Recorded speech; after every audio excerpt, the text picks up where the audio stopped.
तर पावसासंदर्भातल्या आणखीन टॉप 9 बातम्या पाहूया। चाळीसगावमध्ये मुसळधार पावसामुळे डोंगरी नदीला पूर, नदीच्या पाणी पातळीमध्ये मोठी वाढ झाल्याने चंडिका देवीच्या दर्शनासाठी गेलेले अनेक भाविक अडकलेले आहेत। गोंदियाच्या 4 तालुक्यातील 17 मंडळांमध्ये अतिवृष्टीची नोंद झालेली आहे। जिल्ह्यातील 45 मार्ग वाहतुकीसाठी बंद करण्यात आलेत, तर 3 घरांची पडझड झालेली आहे। सालेकसा, गोरेगाव, गोंदिया आणि आमगाव तालुक्याला अतिवृष्टीचा फटका बसला। गोंदिया जिल्ह्याला सलग दुसऱ्या दिवशीही पावसाचा रेड अलर्ट पाहायला मिळतोय। शाळा सुट्टी जाहीर करण्यात आलेली आहे। अनेक भागात मुसळधार पाऊस झालेला आहे। बेवार टोला प्रकल्प ओव्हरफ्लो झाला।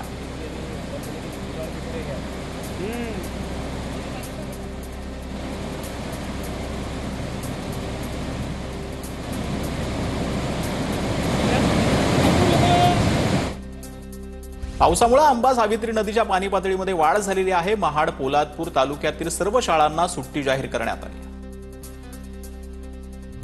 वसई विरारसह पालघर जिल्ह्यात दिवसभर अतिवृष्टीच्या हवामान खात्याचा इशारा। पालघरमधील तांसा नदीला काही प्रमाणात पूर, सर्व शाळांना सुट्टी जाहीर। बुलढाण्यात रात्रीपासून पावसाचा जोर, शेतात साचलं पाणी, पिकांचं मोठं नुकसान, शेतकरी हवालदिल।